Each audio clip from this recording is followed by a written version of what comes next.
You set the gold standard for your business. Your website should do the same. Wix puts you at the helm, so you can enjoy the creative freedom of designing your site just the way you want. Want someone to bounce your ideas off? Talk with AI to create a beautiful site together. Whatever your business, manage it from one place and tie it all together with a personalized domain name. Gear up for success with a brand that says you best. You can do it yourself on Wix. Craftsman Days are here at Lowe's with big savings on the tools you need. Right now, get a free select tool when you buy the Craftsman V20 2-pack battery kit. Whether it's the backyard, the bathroom, or beyond, Craftsman has the tools to help you power through and get the project done right.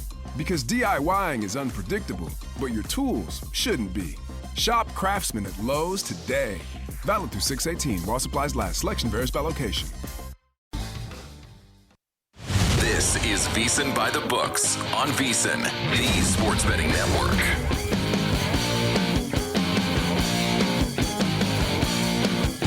We begin the Friday morning edition. It is VSiN By The Books. I'm Dave Ross here, downtown Las Vegas. There's our former All-Star back in Cleveland, Ohio, our closer, Jensen Lewis. Jensen, that is some sweet swag today. That's from the great city of Cleveland. Is that correct?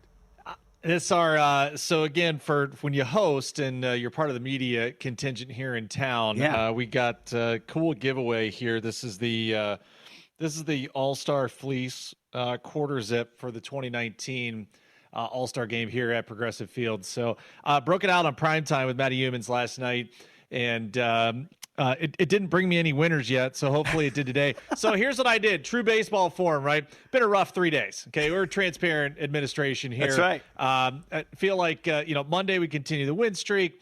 Tuesday, Wednesday, Thursday, it has been any bad luck that can happen. It has happened. So, hey, we don't run from our losses. So I'm like, all right, here's what I'm going to do. I'm going to shave a little bit. I'm going to wait to shave the head. We're not going full tilt just yet. Let's break out something that, feels good. You feel good, you play good. Right. You play good, you get paid. So here we go. Let's see. I think the Hurricanes are on the ban list for me, though, after what we saw last night. Yeah. Good God, what an awful hockey game to watch. And let's be fully transparent. 2 games that were not aesthetically pleasing to the eye last night in the Stanley Cup and the NBA playoffs as well, right? Just kind of, you felt like, man, these are kind of duds after what we got certainly 2 nights ago with the Knicks and the Pacers in an epic game 1 there. So we have a lot to get to here. Great show lined up. Of course, we're going to go out to Atlantic City today with Thomas Gable, as we love to do here on Fridays, see what the books are looking at there at the Borgata. Billy Body's going to join us from across the pond here to get ready for the EPL weekend on your betting card there. Zachary Cohen's going to join us. And how about those Knicks? Can they get off the deck? And I know it's just 1 game, but boy, the way in which you lose it, will that have a carryover effect in game 2? And then our guy, the Iceman, JD, Jonathan Davis, going to join us before the Oilers and Stars. And very reminiscent, not quite as dramatic as the Knicks and Pacers in game 1, but still, when you have a 3-1 lead going into the third period, and not only do you not hold it, but you get blown out 6-3 in that one, how will they respond tonight in game number 2? But let's get to it. Let's kick off the show with our highlights and headlines. Help your bottom line with today's highlights and headlines. They did it again, Jensen. Another dominant third quarter is in the books, and that means game blouses. If you know Minnesota, certainly sorry. That was a little Dave Chappelle and Prince back in the day. I love the reference. 118-103. The over does cash, gets there late in this one. It looked like it was trajectory was 4 and over, kind of slowed down a little bit late, but they do get there with that 118-103 win. And, of course, you're covering all the numbers there if you bet OKC last night, whether it was 7, 7.5, or up to 8 at close. So you see that total there, 218 soars over. SGA is the story. Another monster performance from him. And when you're the MVP and then you put out those first 2 games the way you did, I kind of, you don't see it all the time sometimes from MVPs in the second season. Sometimes they traditionally struggle. Not Shai Gilgeous-Alexander here. What's your take of it? I don't want to say it's over because, again, normally it doesn't start until you win on somebody else's home court, but OKC doesn't need to do that. Minnesota does. In the first 2 games, they look like they're not adequately equipped to get that done, at least in the second half so far. Yeah, well, the defense has been, something that we looked at as a potential, advantage for Oklahoma City here. If, Anthony Edwards wasn't able to, put up historic numbers, again, 32 points, so what more can you ask for? Jaden McDaniels, 22 in a supporting role there. Julius Randle, non-existent. Boy, what a difference a game makes there. Game one, just automatic from behind the arc there, and 0 for 3 from distance here in game two. Bottom line, I think you're seeing that when the Thunder want to lock down, like when they really want to amp it up and shift into a different gear defense, it's something to behold. We've heard throughout our network, for most of the second half of the season, the Thunder, Dave, had 2, maybe 3 defensive player of the year candidates. And when you watch just individual matchups and they want to get after you, you hit the nail on the head.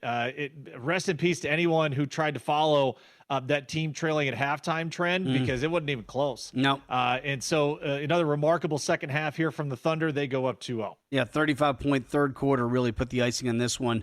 Kind of cosmetics down the stretch there. You mentioned it, 32 for Ant, 38 for SGA. He had 8 assists, so we'll go on with 3 steals. So commanding 2-0 lead. Reflected in the pricing here, you got to lay 1,400 now in OKC. 1,400. In this series against Minnesota. So if you don't think they're going to blow an 0-2 lead, I would never advocate that. But right now, how does Minnesota get back into this series? We'll figure it out over the weekend here if they can do so back in Minnesota. Doesn't look a whole lot better for Carolina. They lose the first 2 at home ice. And again, sometimes it's not that you lose, but the manner in which you do. You get shut out 5-0 by Florida. And again, reigning defendings, maybe we kind of slept on them a little bit because all the talk was Toronto about their postseason failures. And I think Florida just said, y'all are forgetting about us. We are the reigning champs, and we're proving it again. 5-0 in this one.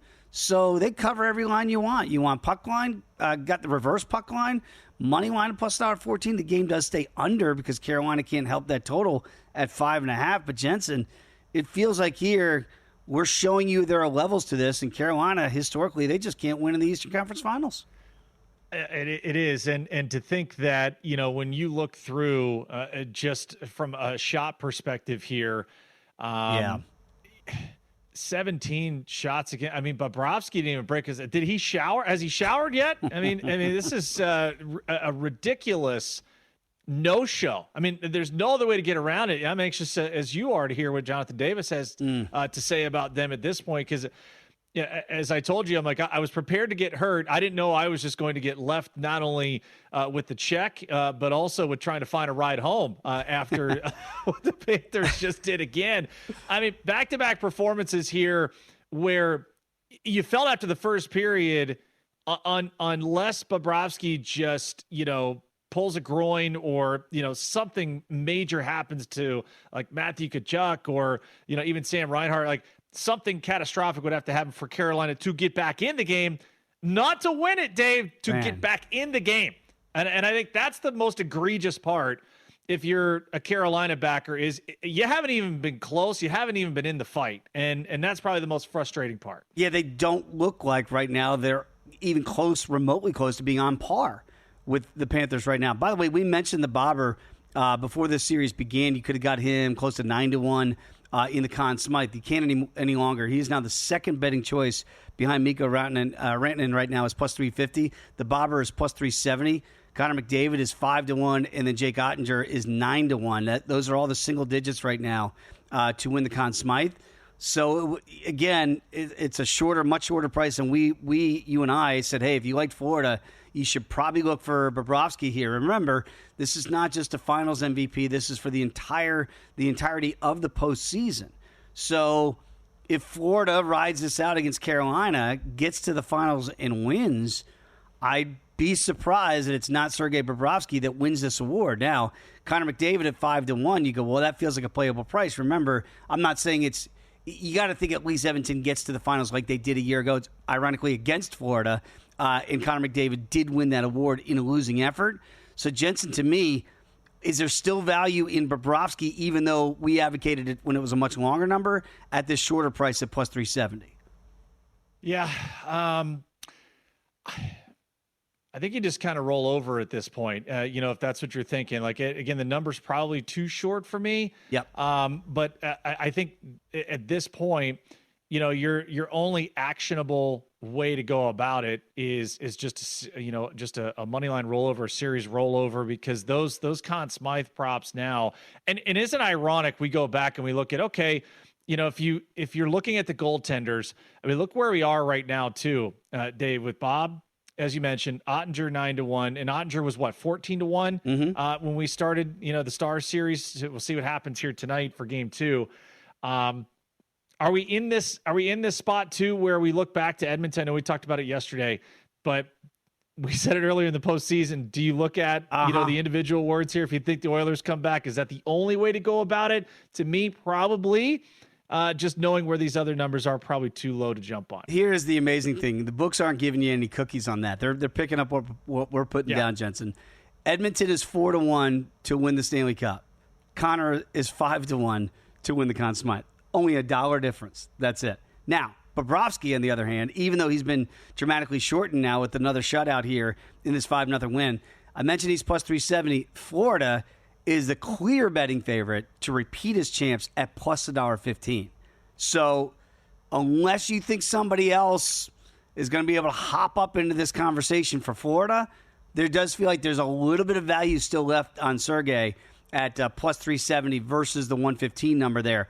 If you really think Florida is just too good, and whether it's Dallas and or Edmonton. By the way, Dallas with that 1-0 lead is plus 220, and we mentioned that there. If you do think that it's Ottinger, he is 9-1, so there is a little bit of variance there. If you do like the Dallas side, and that might be your best value to go. Very quickly, we'll get to the Daily Diamond as the show goes. Anything big takeaway last night in Major League Baseball for you on a limited slate? Yeah, the San Diego Padres. Oh stink. Man, what happened? Hey. Well, first of all, you have opportunities to win in extra innings, and you can't get it done. Which, hey, that it's not like there's a players only meeting too before getaway day, which is never good. It's never a good sign. The other part too. Hey, congratulations! The Pittsburgh Pirates have scored 5 or more runs in a game for the first time in 27 games, and of course, it's the day we take the under.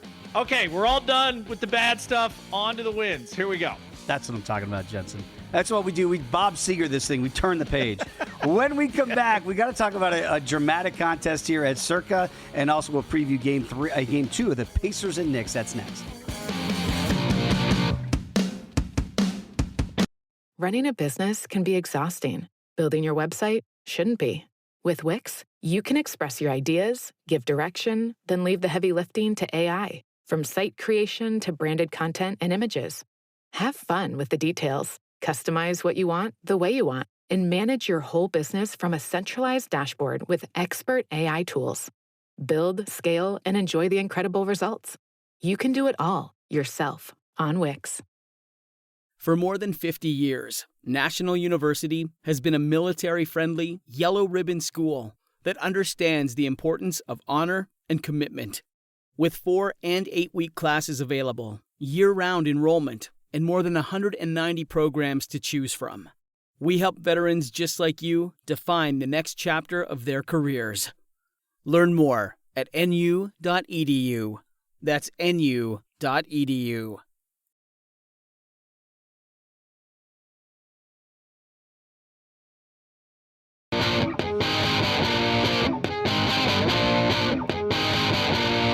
You're tuned in to VSiN By The Books, right here on VSiN. We are back, VSiN By The Books. Dave Ross, Jensen Lewis here. Big Game 2 tonight in Madison Square Garden. But I think the tone and tenor might be a little bit different to begin this one than it was in Game 1.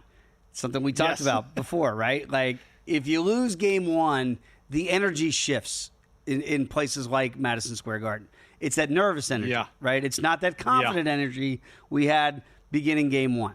So, Jensen, as an athlete, you guys feel this when things start to go the wrong way. Your building feels it. How do you flip it if you're the Knicks? You're laying 6 tonight, 225.5 is the total. Remember, it was about 221 in Game 1. Knicks are actually a bigger favorite. They were 4.5 in Game 1. So the books are expecting at least that you're going to get that course correction here in Game 2. How do you, as an athlete, overcome the stuff in the back of your head, the comeback, the crowd, all those things, and get back to the brass tacks of doing what you do?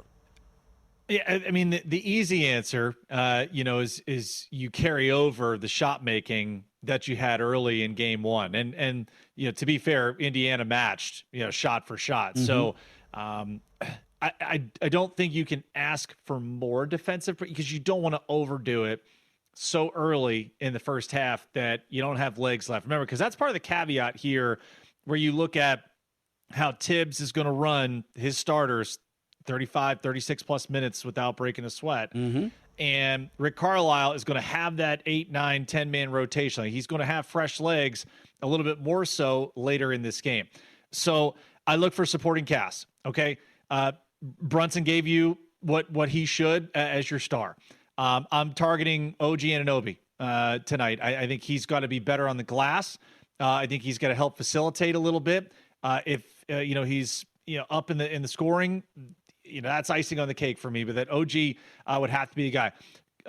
Conversely, I think Halliburton just continues to do what he's done. Like I don't think you need to ask so much from him to counteract what we would believe is the sense of urgency that the Knicks will have. You'll get energy from the Knicks to start.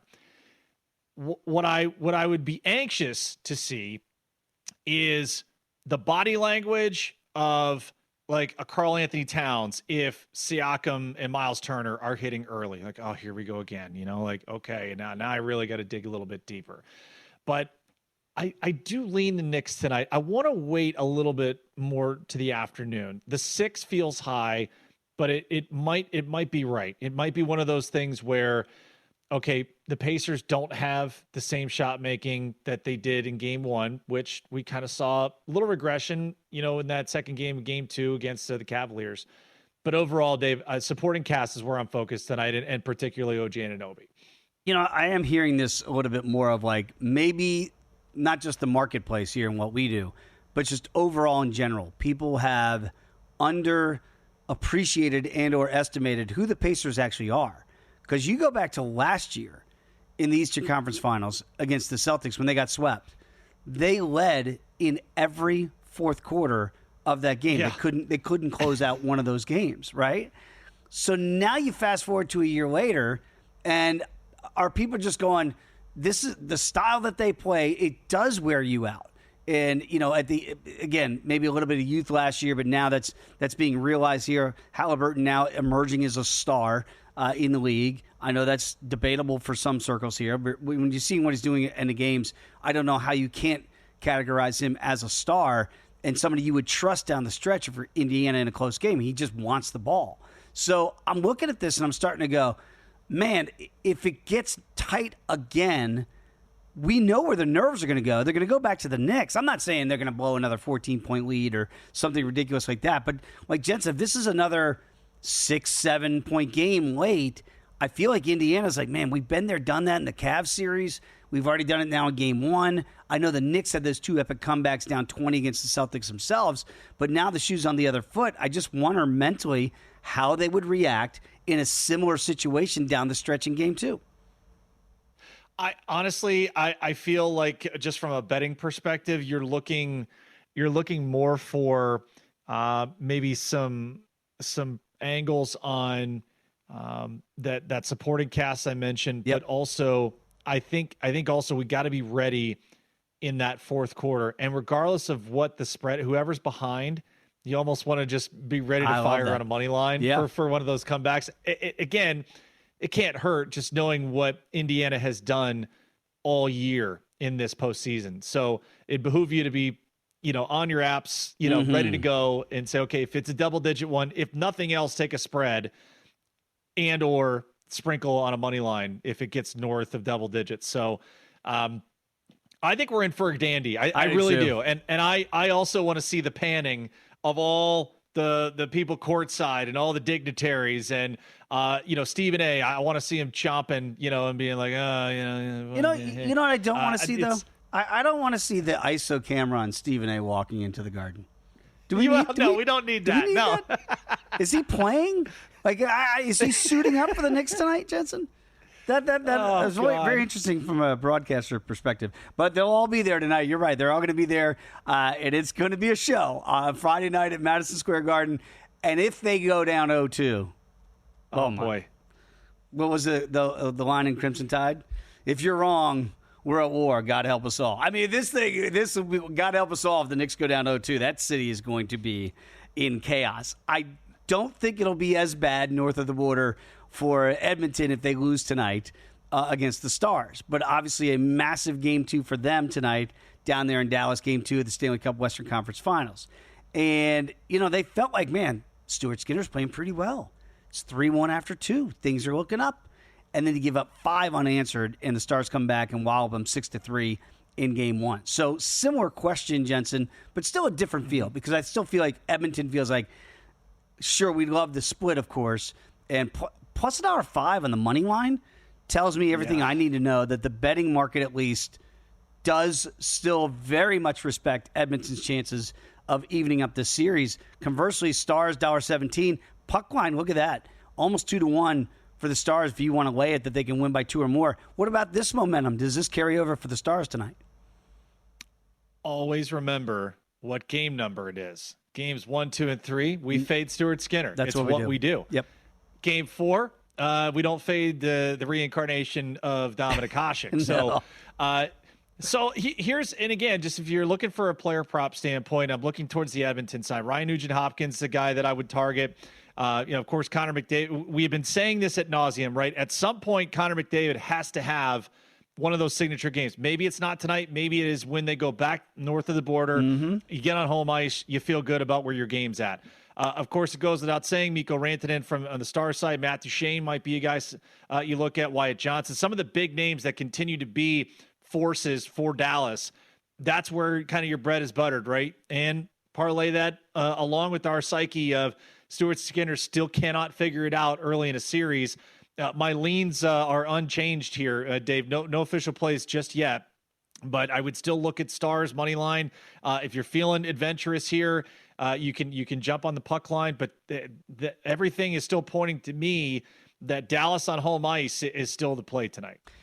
And this is what I talked about before Game 1, that if you're looking at this thing, the way this has played out with Stuart Skinner and the Oilers in general, down 0-2 to L.A., just wait. If you really want to hop on them and they fall back 0-2, I would not be deterred from playing the Oilers if they lose tonight 0-2. I know people are going to go, oh, come on. That number's going to balloon on you if they go down 0-2. Connor McDavid, MVP, Conn Smythe trophy is going to go up. They're 4-1 right now to win the Cup. You might even get that same price on a series price if they go down 0-2 tonight. So I'm with you, man. I think I look at Dallas tonight, and then you best believe once we see those new numbers populate, I will be taking a stab at Edmonton if they go down 0-2. If it's 1-1, value's going to be gone for me a little bit. But I do still think they're live once they get back north of the border in their barn. They've been so good, obviously, not just this postseason, but certainly last postseason as well. So I see it the same way. And then Stuart Skinner in a Game 3 when you're down 0-2, that would be the time to back Edmonton. But I like your Stars play tonight. That's the only way I would play it, too, and look to that puck line at almost 2-1. If you want to bet the ponies, by the way, you can always do that with our friends over at First Bet. So they got you covered all across the country, dare I say the world right now when you visit firstbet.com. It's the #1 stbet.com. Use the promo code VSiN200. You're going to score a 20% rebate on all of your wagers for the first 60 days. That's up to $200. So do not miss out. Start betting today on all the ponies all across from your phone and your computer right there at firstbet.com. All right, we have a lot more to get to here in this hour. Thomas Gable is going to join us here from the Borgata in just a little bit in Atlantic City. And then we're going to begin hour number 2 with Billy Body over the seas to catch up on EPL for the weekend. Again, Zachary Cohen and Jonathan Davis going to join us in hour number 3 as well. Daily Diamond to come. And did Derek Stevens throw out the first pitch the other night in Sacramento? I think he did, Jensen. I want to get your critique of that. That will be next when you come back with us, and we'll talk some baseball as well. That's right here on VSiN By The Books.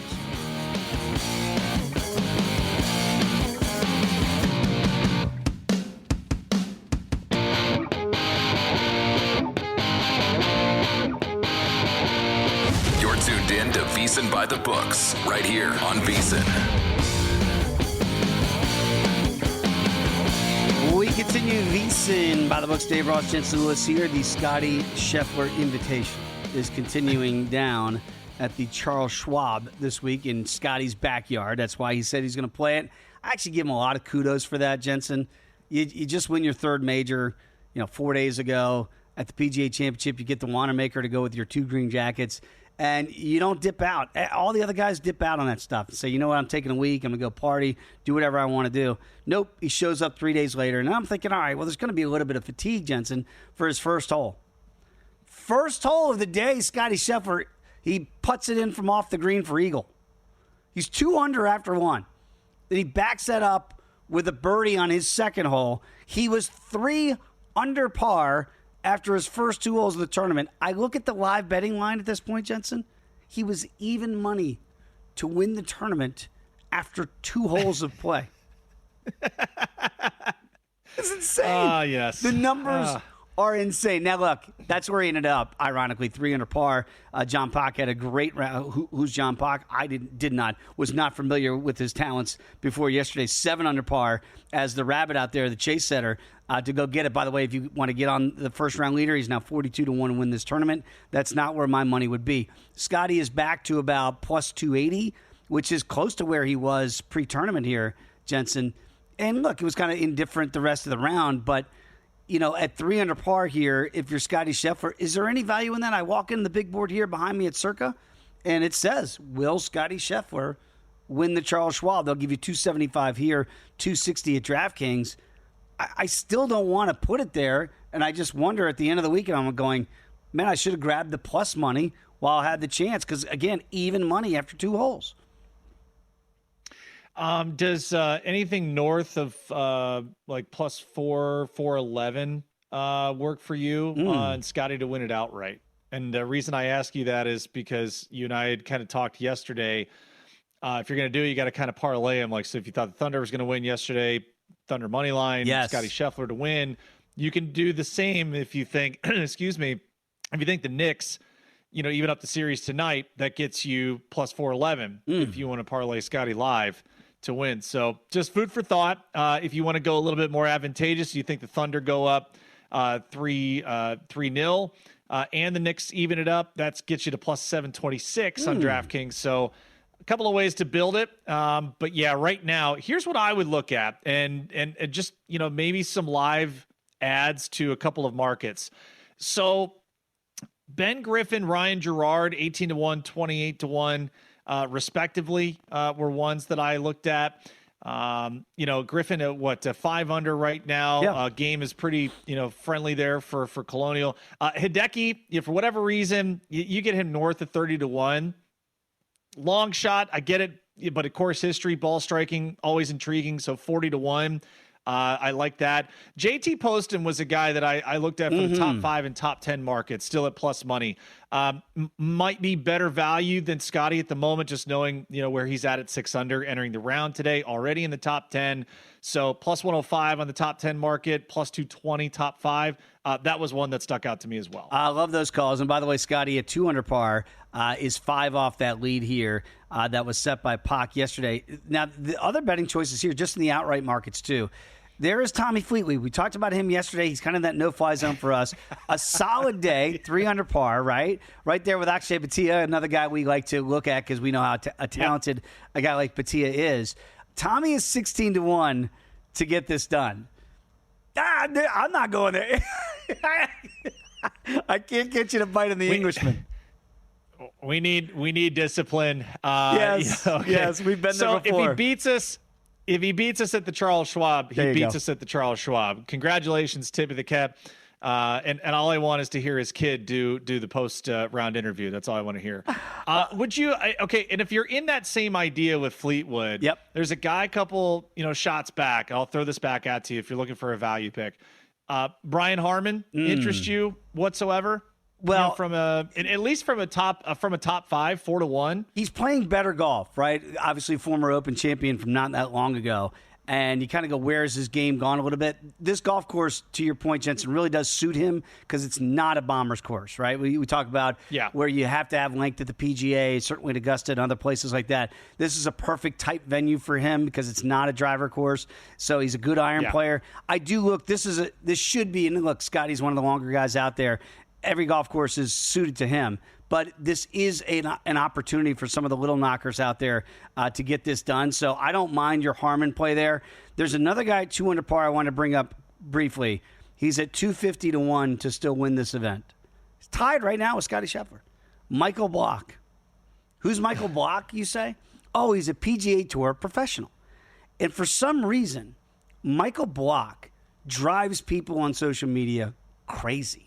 Because if you remember the story, he makes the cut at the PGA Championship a year ago. He's paired with Rory McIlroy last year, and he gets a hole-in-one on Saturday with Rory, right? And, he's playing this unbelievable golf with the very best in the world. And then he says some things that I think people either want to take it one way or another. But he said this last year. If I got to hit it from where Rory gets to hit it from, meaning after his drive, I'd be one of the best players in the world. And people took that he was taking a shot at Rory in his short iron game. And I think, Jensen, you know this. I'm sure there are people up there that think they could do what you can do. And I think that's the angst, that Michael Block gets these sponsors exemptions to play these tournaments. He hasn't earned his way into the field. They allow him in. And then he goes out there and shoots a 2 under par yesterday, and he looks the part for a little bit. Like, is that, you think, where some of the angst is like, he shouldn't be out there, but then when he's out there, he's a crowd favorite, and sometimes he plays some really good golf. It's a tour, right? If I'm not mistaken, it's a tour. Okay. So, you got all kinds of people. I mean, there's a lot of people. I'll take Brooks Koepka, right? So a polarizing figure in many respects, right? Has looked nowhere near a major champion in the handful of events we've been able to see him this year. Earned his way on though, won the tournaments needed to be, is a major champion. Oh yeah. A personality. He's a personality though. And hey, I hate to bring in the symmetry of Happy Gilmore, but it's that kind of idea where the PGA Tour has multiple personalities, multiple people that at some point or another have shown that they are worthy of playing a PGA Tour event or course. So, hey, man, if you give me an opportunity to go back and get 3 outs in the big leagues right now, and you're going to give me an opportunity to win, or at least make, some money in conjunction, like you give me an opportunity to make some prize money here at a PGA Tour event.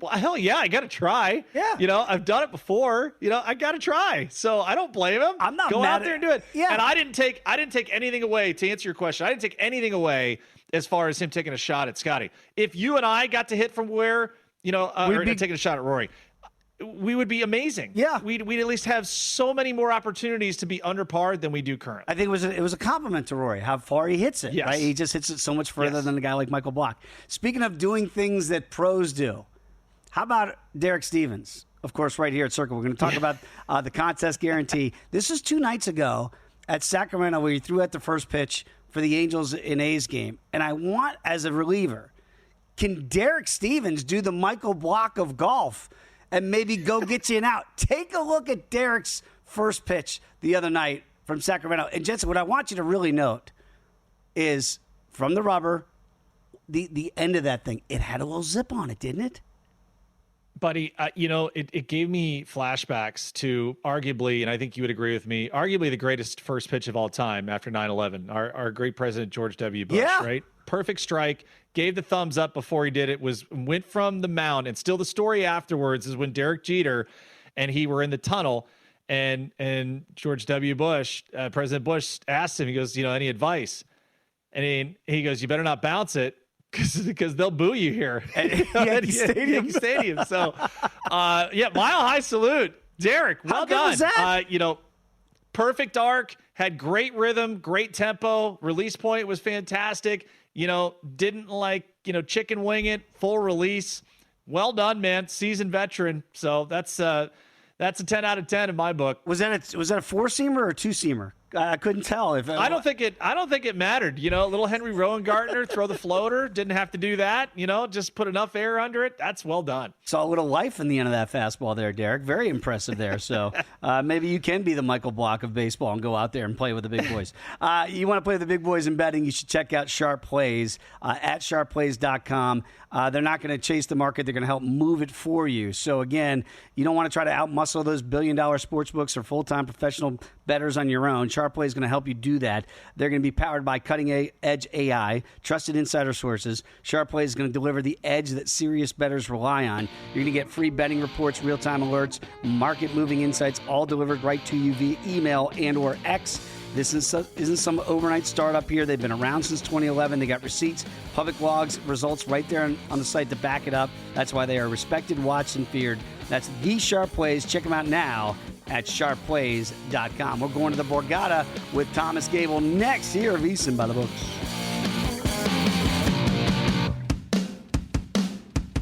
Running a business can be exhausting. Building your website shouldn't be. With Wix, you can express your ideas, give direction, then leave the heavy lifting to AI. From site creation to branded content and images. Have fun with the details. Customize what you want the way you want. And manage your whole business from a centralized dashboard with expert AI tools. Build, scale, and enjoy the incredible results. You can do it all yourself on Wix. For more than 50 years, National University has been a military-friendly, yellow-ribbon school that understands the importance of honor and commitment. With 4- and 8-week classes available, year-round enrollment, and more than 190 programs to choose from, we help veterans just like you define the next chapter of their careers. Learn more at nu.edu. That's nu.edu.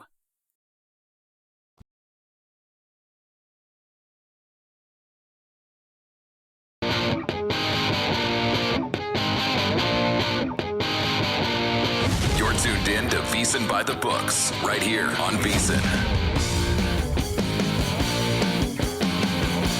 We continue VSiN By The Books. Dave Ross, Jensen Lewis here on a beautiful Friday morning early here in Las Vegas. We're going to go back to the East Coast right now, catch up with our guy Thomas Gable, give him a follow on X at Gable Sports.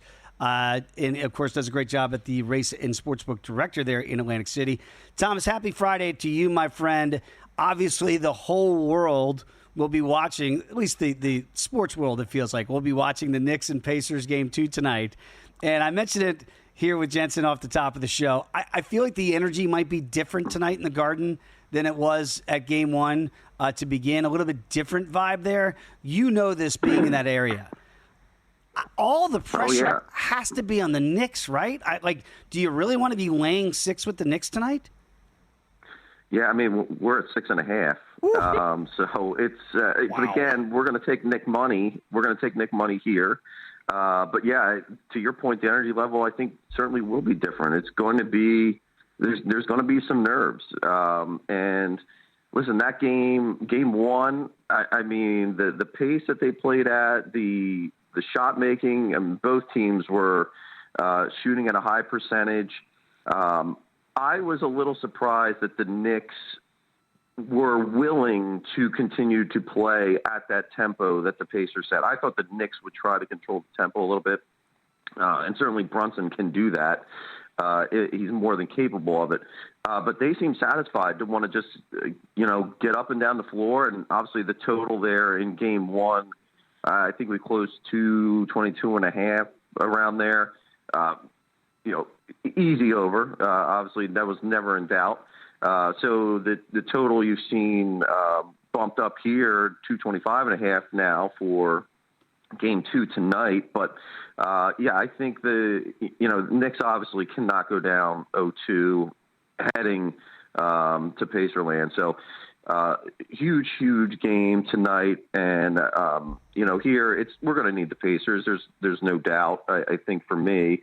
So that's why you see mostly 6s. We're at 6.5 already in anticipation of that, and we're still getting Nick money there, laying at 6.5. TG, to put a bow on game one, Dave and I recapped just the insanity of what the live numbers were as the Pacers made that historic comeback. Did you guys take any live tickets or have any of those long shot bets come in whatsoever? No, it was the opposite here. It was basically people just continuing to pound the Knicks in play. So in play was good for us in that one. And to your point, I mean, the Knicks, it was a little bit of, we certainly have seen the Pacers do this throughout the playoffs, but the Knicks kind of got a taste of their own medicine because they did that how many times to the Celtics during the last series, coming back from huge numbers. It just seems like in the NBA playoffs this year, really no lead is safe, no matter how late in the game it is. And, I think you have to use that and bet accordingly when you're playing in game. It's just one of those things where, we've seen it time and again with the Pacers. They're never out of a game. And honestly, the Knicks, with the way that they have played again throughout in their first series, even with the Pistons, we have seen them time and again go on these huge runs and, take back leads or put games away in that way. And so both teams are quite capable of doing what the Pacers did there in game one. It just happened to be Indiana who was the ones who executed that. But we'll see what happens here tonight. But, yeah, I mean, it's the pressure is definitely going to be on in the Garden, no doubt. Yeah, you can feel it, and if they get off to a bad start, what that energy level could be like at Madison Square Garden tonight. So you're taking Knicks money here, Thomas, early here on a Friday. What about series prices right now? Because the Knicks have flipped to the dog. I'm seeing about plus $1.45 out there. Are you getting people coming in and rebetting the Knicks to win the series now that they all are small dogs? Or is this more game in, game out betting that you're seeing out there at the Borgata? You're seeing some people come back in here now on the Knicks if you can get plus money. The thing with this series, much more so than any other series that's going on, and I'm including the Stanley Cup playoffs in this series here, it's such a huge decision for us when you get down to it. I mean, the swing between a Knicks win and a Pacers win is high six figures for us. So wow. It's we don't have that type of decision with the Thunder and T-Wolves or even the Stars and Oilers or in the Panthers series either. It's just that's not the case. So this one, we have a big decision on, and the fact that people are coming back in with the Knicks a little bit, as you said, if you can find plus 145 out there, go bet it there. I'm not offering that type of price here on the Knicks. I'm much lower here on the Knicks, even though it's plus money. But I mean, you're still going to get that though here. You got to pay for the grocery bill for the cookout on Sunday, with the holiday coming up Monday, TG. We get that. Speaking of the holiday, it's going to be here before you know it. The opener for the NFL season, Dave's Cowboys and the Eagles out there. I happen to take a look at just some of the win totals overall and also most regular season wins, TG. But I'll give you the floor here. A couple ideas you may want to give people and maybe an angle or two that you have. Sure. Yeah. I mean, so obviously season win totals are pretty much out everywhere at this point now that the schedule's out and the draft is complete. So you're starting to see action come in on these totals, and you're even seeing a lot of alternate win totals out for a lot of places. So, some of the early things that we're seeing, the Miami Dolphins win total, 8.5, which is set. We've taken some respected money there to the under. The other one I want to point out, and this I think just kind of gets into a little bit larger of a conversation. New Orleans Saints. Depending where you look, this win total is going to be 6.5 or 5.5. Now, if it's 6.5, you're going to be laying heavy juice to the under there. Like basically, you're going to be laying $1.80, $1.85, somewhere in that range. But you can still find under 6.5 on the Saints. Now, obviously, when the Carr retirement news came out, that increased that juice there to the under. We're seeing a little bit of actually injury news, even out of OTAs now. with the quarterbacks with the Saints. But my point is here, if you're going to lay, a lot of people, especially casual bettors, they're going to look at a win total market and say, there's no way I'm going to lay $1.80 or $1.85 on a season win total. Because traditionally it's going to be 110 both ways, but that's not necessarily the way that it works anymore. Especially you don't find flat numbers. Everything's going to be 9.5, 8.5, so forth. So you're going to see respected players lay that big juice if they feel they're getting maybe a better number. They're more than willing to lay that rather than take an under 5.5 somewhere else. Because they're still, in their calculation, they're still plus EV laying that big juice. So, and we've seen that. I've actually adjusted that win total down based on some respected money. So we were at 6.5 for the Saints, took some respected money there and under, laying that big juice. We're now 5.5 and still going to have to lay $1.20 if you want to take the under 5.5 on the Saints. But I think just from a casual bettor's perspective, a lot of times they're a little hesitant, but you will see pros or semi-pros more than willing to lay that juice if they feel that there's still some positive EV in that play, and there certainly could be when it comes to this type of market. And that's why we've been breaking down each and every team's win total here once those schedules came out last week, Thomas. And ironically, that's one of the teams we were talking about yesterday with the Saints.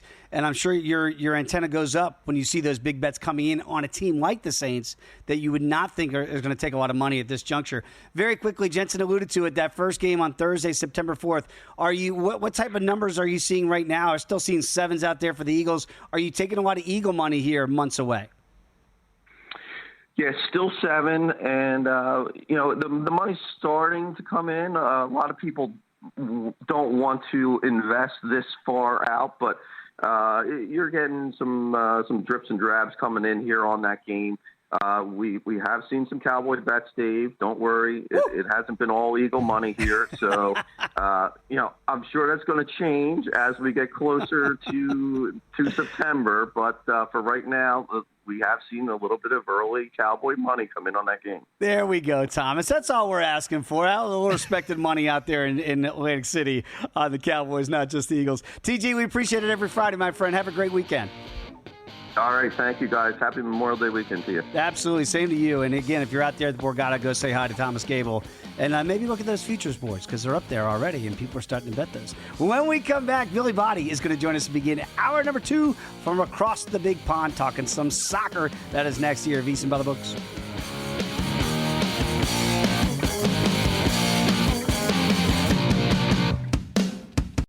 For more than 50 years, National University has been a military-friendly, yellow ribbon school that understands the importance of honor and commitment. With 4- and 8-week classes available, year-round enrollment, and more than 190 programs to choose from, we help veterans just like you define the next chapter of their careers. Learn more at nu.edu. That's nu.edu. For the ones who get it done, the most important part is the one you need now. And the best partner is the one who can deliver. That's why millions of maintenance and repair pros trust Grainger, because we have professional-grade supplies for every industry, even hard-to-find products. And we have same-day pickup and next-day delivery on most orders. But most importantly, we have an unwavering commitment to help keep you up and running. Call, click Grainger.com, or just stop by. Grainger, for the ones who get it done.